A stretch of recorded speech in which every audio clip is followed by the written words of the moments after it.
Assalamualaikum warahmatullahi wabarakatuh. Kembali lagi bersama saya, Pak Fani ya. Oke, pada kesempatan kali ini saya akan menjelaskan tentang konsep materi dan metode pemisahan. Jadi ini adalah dasar materi yang akan membawa kalian ke dunia yang baru, yaitu adalah dunia kimia. Gitu ya.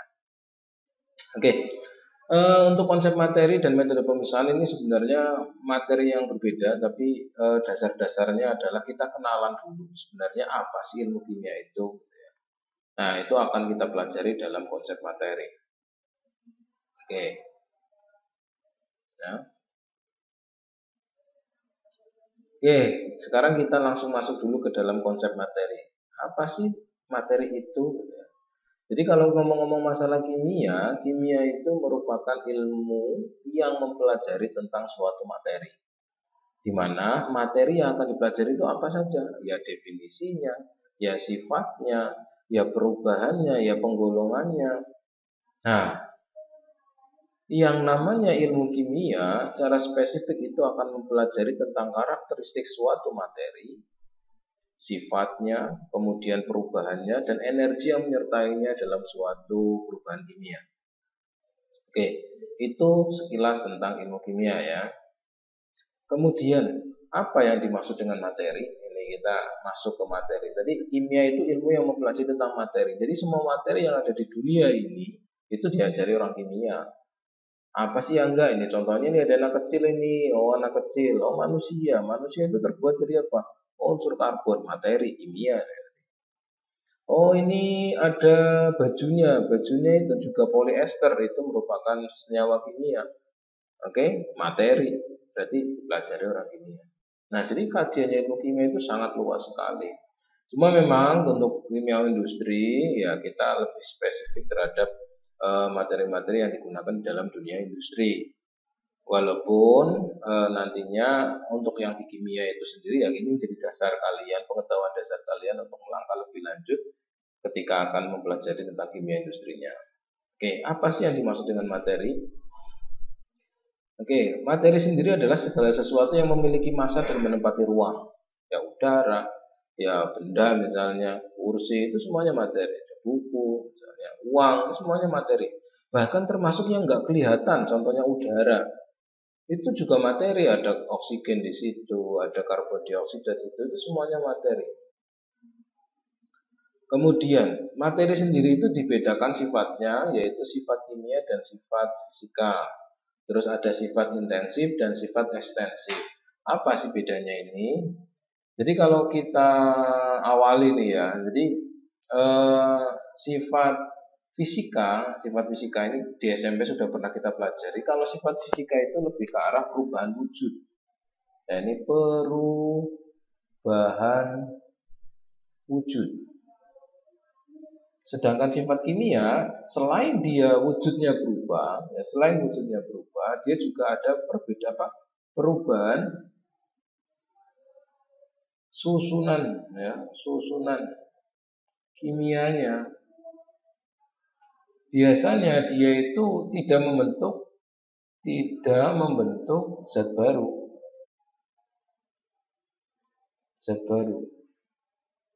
Sedangkan kalau sifat kimia biasanya dia membentuk zat baru. Contohnya bagaimana? Kalau fisika itu secara wujud ya berarti mencair, mendidih, meleleh dan seterusnya. Tapi kalau kimia misalnya dibakar, kalau dibakar bakalnya dia terbentuk zat baru. Ya, kalau misal besi berkarat itu zat baru berarti sifat kimia. Tapi kalau fisika itu hanya sekedar perubahan wujud saja tanpa merubah susunan zatnya yang ada di situ. Sedangkan sifat yang selanjutnya adalah sifat intensif sama ekstensif. Sifat intensif itu sendiri sifat yang sudah dimiliki itu di dalam, berarti sudah dimiliki oleh benda tersebut, ya sudah dimiliki oleh materi tersebut. Artinya, ya, karena dia sudah dimiliki, artinya dia tidak bergantung pada jumlah.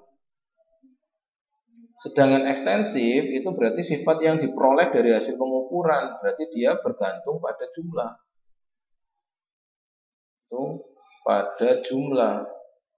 Contohnya apa? Contohnya intensif. Intensif contohnya titik didih. Titik didih air berapa?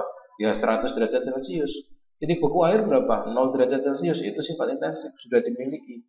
Tetapi kalau sifat ekstensif, masanya berapa sih benda tersebut? Oh, ini berarti punya massa. Misalnya, massa berarti kita butuh alat pengukuran apa? Timbangan, gram, ya. Volume, panjang. Ini merupakan sifat ekstensif yang dimiliki ketika suatu benda itu diukur, istilahnya begitu. Oke, kemudian setelah itu, ini ya, sifat fisik. Nah, seperti titik lele, titik didih, massa jenis itu semuanya fisika. Artinya dia hanya bergantung pada wujudnya saja. Sedangkan sifat kimia itu perubahan materi menjadi materi lain atau zat baru ini ya. Perkara, reaktivitas, misalnya. Kemudian sifat intensif tadi bergantung pada jumlah, contohnya massa, volume. Kemudian ekstensif tidak bergantung pada jumlah, contohnya warna, massa jenis, kelarutan, titik didih itu juga masuknya intensif. Oke, sekarang ngomong-ngomong masalah kimia tadi, kita akan mempelajari tentang sifat, kemudian dan perubahannya. Nah, setelah sudah sifat, sekarang perubahan. Perubahan sudah pernah kita bahas di SMP bahwa perubahan itu ada dua, perubahan secara fisik sama secara kimia. Kalau secara kimia itu berarti artinya hanya perubahan wujud saja. Contohnya ini air, H2O, ini air. Air itu wujudnya liquid misalnya. Liquid kalau berubah lagi jadi H2O, jadi gas misalnya, ini gas. Oh, ini hanya perubahan fisik.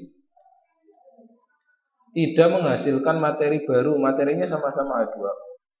Atau kalau membeku misalnya jadi H2O tapi dia solid, ini jadi es misalnya. Zatnya sama-sama H2O, artinya hanya proses berubah wujud saja. Oke, contohnya ini es ya. Atau contohnya pelarutan, itu juga fisika saja. Karena apa? Tidak membentuk zat baru. Di sini ada gula, di sini ada air. Ya, ini larutan gula.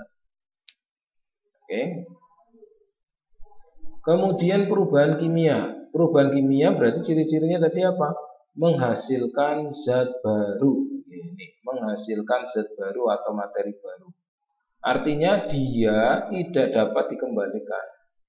Tidak dapat dikembalikan ke wujud awal.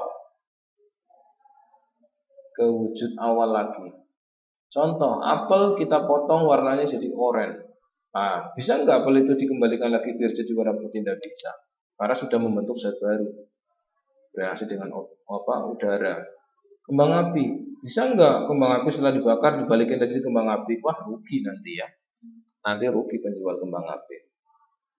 Oke, itu contoh perubahan kimia. Sekarang kita bicara reaksi kimia. Jadi ciri-cirinya suatu terjadi perubahan kimia itu karena adanya reaksi kimia. Ciri-ciri yang pertama disertai perubahan warna. Kembang api misalnya warnanya dari warnanya silver kemudian dinyalakan jadi warna merah, kuning, hijau. Kemudian perubahan suhu biasanya menghasilkan panas atau justru menghasilkan dingin. Kemudian pembentukan endapan dan yang terakhir pembentukan gas. Oke, jadi kalau mengendap kadang juga ada kimianya, tapi enggak semuanya ya. Jadi cuma ciri-cirinya adalah keempat ini. Jadi kalau ada perubahan warna, ada perubahan suhu, ada endapan, ada gas, berarti kemungkinan besar itu merupakan perubahan kimia.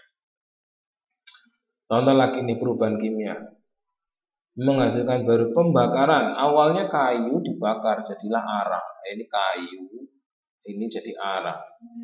Nah, ini kan berarti zat baru. Sudah ada zat baru.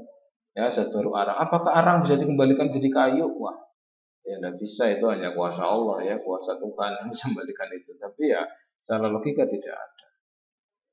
Kemudian singkong jadi tape, misalnya kedelai jadi tempe, itu berakhir itu juga proses kimia, ada kimia yang terjadi. Ya, ada reaksi yang terjadi. Atau proses perkaratan besi, proses pelapukan. Kok bisa lapuk Pak? Ada bakteri-bakteri yang mengurai sehingga terbentuk bahan kimia baru, senyawa yang baru. Bisa enggak dari pupuk jadikan sampah lagi? Tidak bisa. Atau dari besi yang berkarat jadi besi yang bersih lagi? Tidak bisa. Karena itu sudah berjalan satu arah. Oke, Materi sendiri dibagi menjadi dua, yaitu zat tunggal sama campuran. Zat tunggal sendiri dibagi menjadi dua, yaitu unsur sama senyawa. Ini nanti akan kita bahas secara mendalam ya. Sedangkan campuran ada homogen, ada heterogen. Di tengah-tengahnya ada koloid yang sifatnya itu seperti homogen tapi sebenarnya dia heterogen. Secara umum unsur itu dibedakan menjadi unsur logam, unsur non-logam, dan unsur metaloid. Metaloid itu artinya semi logam atau mirip sama logam. Oke. Nah, kemudian kita akan bahas satu persatu tentang zat tunggalnya. Zat tunggal itu berarti ya penyusun suatu materi, suatu zat biasanya materinya tunggal. Gula, air itu zat tunggal. Oke. Ada unsur, contohnya zat yang paling sederhana misalnya oksigen, hidrogen itu unsur. Tapi kalau senyawa gabungan antara unsur dengan suatu ikatan berarti merupakan senyawa. Air itu gabungan antara H sama O, O berarti senyawa. Cuka itu antara CH, COO ini ya berarti gabungannya itu namanya senyawa. Oke, kemudian sekarang bedakan antara partikel senyawa dengan partikel unsur. Nah, ini bedanya. Kalau partikel senyawa, ketika dia bergabung dari unsur-unsur yang berbeda, jadi gabungan unsurnya beda. Ya, gabungan melalui reaksi kimia sama. Contohnya air H sama O, karbon dioksida. Nah, kalau partikel unsur gabungannya sama. Contohnya misalnya ini helium, itu ada helium, ini ada atom logam. Oh, ada gas molekul oksigen non logam. Misalnya oksigen itu kan O2, berarti antara O sama O. Ini partikel unsur. Sedangkan untuk campuran terdiri dari dua jenis lebih, ini larutan. Kalau larutan itu berarti dia bercampur merata antara pelarut sama terlarut, contohnya gula sama air. Kalau suspensi itu yang tidak terlarut, artinya pasir sama pasir sama air. Airnya kelihatan, pasirnya juga kelihatan. Itu berarti masuknya suspensi. Kemudian selanjutnya adalah koloid. Nah, sedangkan koloid itu tengah-tengah antara larutan sama suspensi. Kelihatannya dia bercampur, tapi sebenarnya dia tidak bercampur merata. Contohnya susu. Susu itu terdiri dari air sama susu, tetapi karena partikel susu itu sangat kecil sekali sehingga terlarut dalam air seperti larutan. Tapi sebenarnya kalau di dalam mikroskop akan kelihatan, oh ternyata susunya itu sendiri, airnya sendiri, nggak nyampur, beda dengan larutan. Nah, ini contohnya. Larutan itu gula sama air, kalau itu susu, misalnya suspensi itu air sama minyak, itu kan dia nggak nyampur. Nah, jadi begitulah tentang konsep tentang materi ya. Kemudian, kalau sudah pembahasan kita tentang konsep materi, kita lanjutkan lagi dengan metode pemisahan. Oke, ngomong-ngomong soal campuran tadi, kita kan tadi sudah bicara campuran. Campuran itu ada yang campur merata, ada yang tidak merata, ada yang bercampur merata tapi sebenarnya dia tidak seperti larutan. Bagaimana cara memisahkannya? Karena campuran itu hanya gabungan antara zat A dengan zat B ya, yang tidak secara kimia sehingga dia bisa kita pisahkan. Beda dengan secara kimia. Kalau misalkan H2 ditambah dengan O2 hasilnya H2O itu berarti secara kimia menghasilkan zat baru. Tapi kalau gula sama air ya, gula sama air ini saya kasih contoh misalnya. Kalau gula ditambah air ya jadinya adalah air gula. Oke, jadi air gula ini bisa kita pisahkan. Ini tidak ada tanpa reaksi ya, tanpa reaksi kimia bisa kita pisahkan. Tetapi kalau H2 ditambah dengan O2 misalnya jadinya adalah H2O, ini zat baru. Ya, berarti ada melibatkan reaksi. Kalau seperti ini berarti tidak bisa kita pisahkan menggunakan metode campuran seperti ini. Pemisahannya bagaimana? Ya harus lewat reaksi lagi. Ya, untuk pemisahannya. Jadi kalau yang di sini adalah yang antara campuran saja yang bisa kita pisahkan. Oke. Pemisahan campuran contohnya secara fisik sama secara kimia. Yang jelas biasanya kita lebih secara fisikanya, karena biasanya kalau pencampuran itu melibatkan zat terlarut sama pelarut ya. Bisa menggunakan pengayakan, penyaringan, sentrifugasi, kristalisasi, destilasi, kromatografi, ekstraksi, dan sebenarnya masih banyak lagi. Ini hanya sekilas ya, sebenarnya sublimasi dan lain-lain. Kemudian sifat kimianya, untuk yang sifat kimia itu maksudnya adalah pemisahan dengan menambahkan zat kimia, maksudnya. Contohnya penjernihan air ini. Air itu nggak mungkin bersih kalau misalkan ada kotorannya, harus diberikan bahan kimia dulu. Misal dikasih tawas, ya nanti kotorannya mengendap baru kemudian disaring. Itu maksudnya yang dimaksud secara kimia ini ya, tapi bukan secara ikatan kimia tadi ya, secara bereaksi ya itu. Oke, yang pertama berkaitan dengan pengayakan. Ini contohnya ya berdasarkan perbedaan ukuran. Yang besar itu tersaring di atasnya, yang kecil-kecil maka dia lolos dalam ayakan. Ya, ini berdasarkan perbedaan ukuran. Atau penyaringan, ini berpisahkan biasanya untuk memisahkan padatan dengan cairan. Ya, santan, air, teh ini bisa kita gunakan. Kemudian penyaringan juga ada yang sederhana, ada yang tidak. Ini kalau secara sederhana ini yang biasanya digunakan untuk menjernihkan air. Biasanya kalian akan nanti kelas 2 nanti kalian akan membuat ini ya lapisan ini ya. Jadi urutannya bagaimana biar air yang kotor disaring menggunakan saringan pasir ini, kemudian nanti bakal keluar jadi air jernih. Itu juga bisa dilakukan, salah satunya dengan ini. Atau secara laboratorium ya, biasanya kita gunakan kertas saring di sini. Jadi ada larutan yang mengandung endapan di sini disaring. Setelah sudah saring, ini awalnya kan ini ada yang tidak larut mengendap. Nah, endapannya kita sisa di sini namanya residu. Yang lolos dari penyaringan disebutnya adalah filtrat. Oke. Nah, kemudian ada contoh lagi kristalisasi. Jadi kristalisasi itu sebenarnya satu kesatuan dengan evaporasi. Kenapa?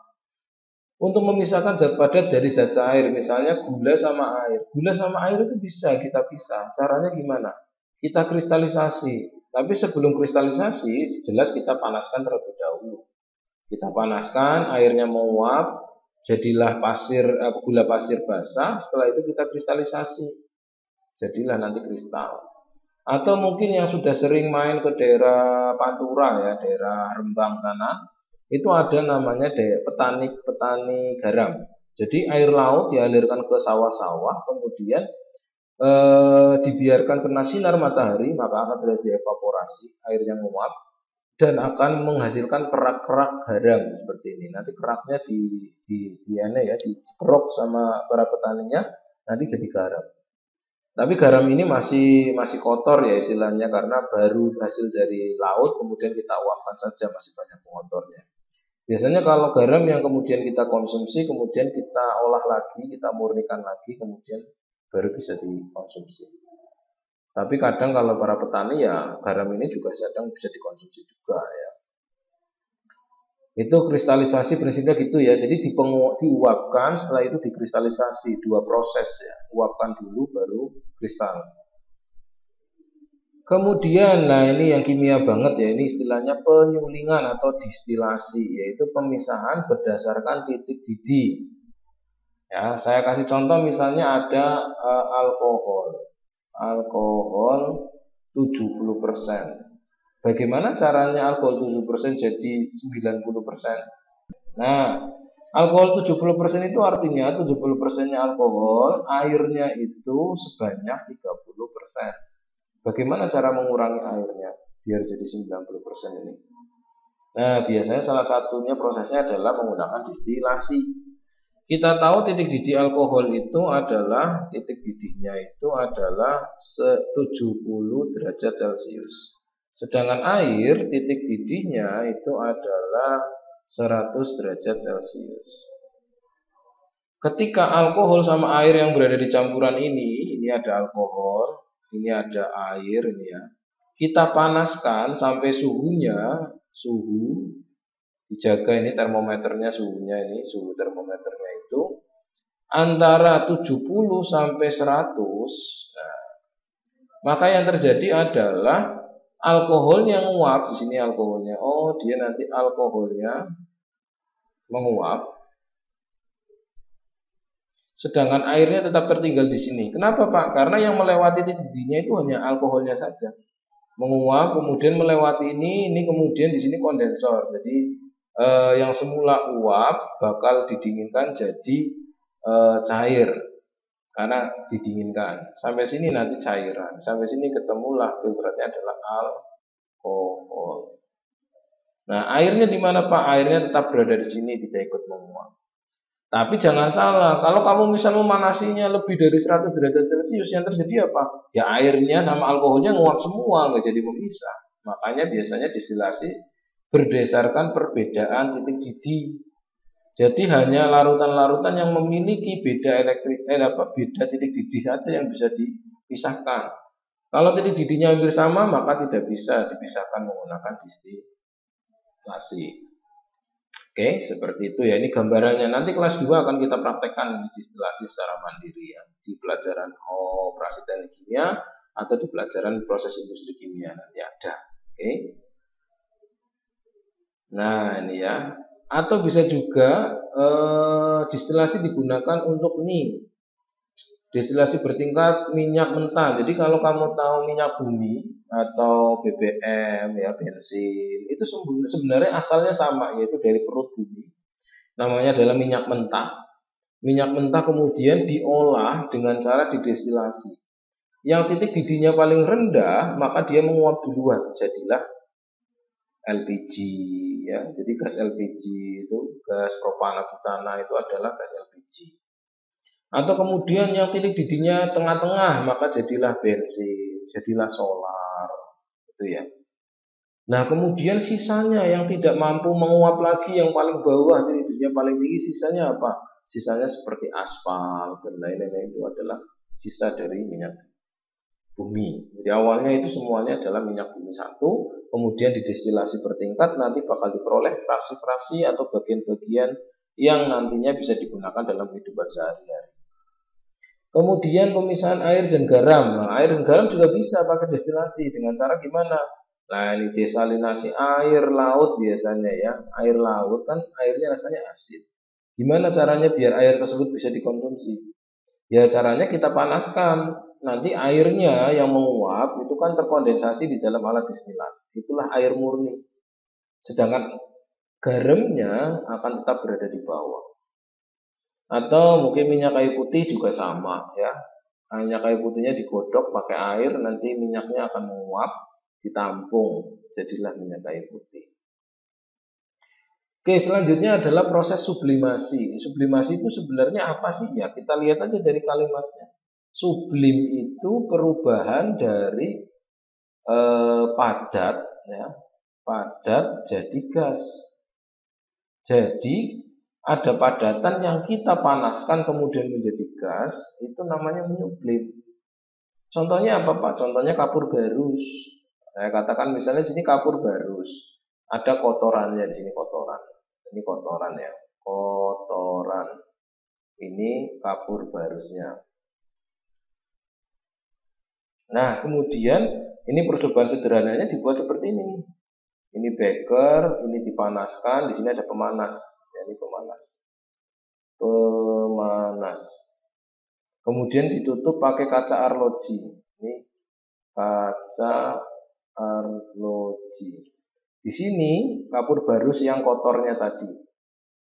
Ketika kapur barusnya dipanaskan, maka kapur barusnya nguap, nanti nempel ke sini.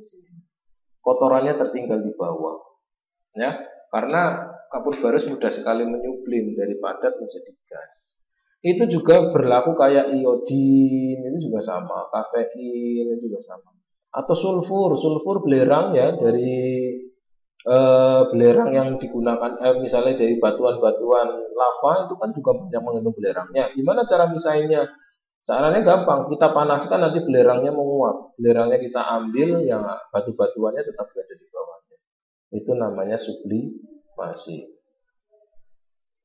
Kemudian yang terakhir ada contoh kromatografi. Untuk kromatografi ini biasanya digunakan untuk memisahkan zat warna. di mana berdasarkan perbedaan daya serap atau zat pencerapnya dari penyusunnya. Ini adalah pelarutnya ya. Ini batangannya yang kasih titik ini adalah zatnya warnanya hitam.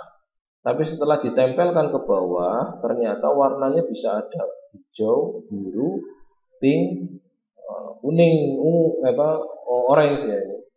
Nah, dari sini maka terlihat bahwa di dalam tinta itu ternyata mengandung berapa komponen ini? Hijau, biru, pink, sama orange. Oh, berarti ada 3 komponen, ada 4 komponen ya di dalam zat tersebut. Oke, jadi kromatografi ini nantinya selanjutnya bisa aja kemajuan teknologi itu bisa untuk tes DNA, tes PCR COVID itu juga sama. Jadi dari darah kemudian diuji secara kromatografi, dilihat di dalam darah itu ada nggak sel-sel yang menyerupai DNA dari virus tersebut. Oh, kalau ada berarti dia positif. Kalau nggak ada berarti ya nggak ada. Itu perkembangannya lebih lanjut tentang kromatografi. Tapi kalau dalam praktek-praktek di sekolah paling cuma seperti ini ya. Kita hanya melihat berapa sih komponen penyusun zat yang ada di dalam tinta, biasanya seperti itu. Oke, kemudian contoh pemisahan berdasarkan sifat kimia. Nah, ini tadi saya kasih contoh gambaran di awal seperti misalnya ada air sungai yang kotor. Air sungai yang kotor, misalnya saya punya air sungai yang kotor, kita wadah di sini ya, air sungai keruh. Kita masukkan, ini air keruh, kita masukkan tawas. Saya masukkan tawas dulu. Nanti kotorannya dia bakal terserap. Jadi kotorannya dia bakal terserap dalam tawas. Sehingga nanti kemudian mengendap semua kotorannya di bawah. Nah, karena ditambahi suatu bahan kimia yaitu tawas, nah ini jadi lumpur halus nih ya, maka disebut sebagai proses pemisahan yang berdasarkan sifat kimia. Jadi seperti itu. Oke, ini adalah gambaran tentang metode pemisahan suatu campuran ya. Jadi kalau campuran itu bisa kita pisahkan dengan secara fisik juga. Tetapi kalau senyawa yaitu gabungan antara unsur melalui suatu reaksi kimia, maka itu tidak bisa kita pisahkan dengan cara biasa seperti ini. Tetapi harus menggunakan reaksi lagi. Oke. Oke, jadi seperti itu pembahasan kita tentang konsep materi dan metode pemisahan. Ya. Jadi mungkin ini juga kemarin sudah saya berikan latihan ya, jadi latihan yang mungkin bisa kalian manfaatkan untuk mengasah pemahaman kalian tentang konsep ini. Oke, mungkin yang perlu saya bahas di sini adalah kalau yang ini kan semuanya ada semua ya. Yang saya bahas di sini adalah tentang ini. Setelah kalian mempelajari metode pemilihan, bagaimana sih metode yang tepat untuk memisahkan campuran berikut? Ini contohnya. Memisahkan campuran lumpur dan tanah. Bagaimana cara mencampurkan lumpur dan tanah? Oke, gampang. Kalau lumpur sama tanah kan terpisah. Ya, berarti bisa saja kita dengan melakukan penyaringan. Oke, atau filtrasi namanya. Larutan gula dan air. Kalau gula dan air karena dia bercampur merata atau dia larutan, maka harus kita uapkan. Jadi di sini pakainya adalah evaporasi dan kemudian dikristalisasi. Darah dan air. Oke, darah dan air itu bercampur merata, dia koloid. Solusinya bagaimana ketika mau memisahkan antara darah dan air? Biasanya kita gunakan sentrifugasi. Sentrifugasi itu dia diputar dengan kecepatan yang tinggi sehingga nanti dia akan terbentuk dua lapisan ya. Biasanya dua lapisan. Lapisan darahnya ini airnya, misalnya ini air, ini darahnya. Ya, jadi di sentrifugasi alatnya itu muter-muter gitu. Alkohol sama air, ini alkohol sama air tadi sudah kita bahas, kita bisa gunakan dia distilasi. Oke. Kalau zat warna bisa kita gunakan kromatografi, sedangkan kalau kapur barus karena dia mudah menyublim kita bisa gunakan sublimasi. Oke, jadi mungkin itu hanya sekedar contoh-contoh aja biar kalian lebih memahami tentang pembahasan tentang metode pemisahan ini. Oke, saya rasa cukup sekian dari saya. Mudah-mudahan dapat bermanfaat untuk kalian semua. Semangat belajar. Assalamualaikum warahmatullahi wabarakatuh.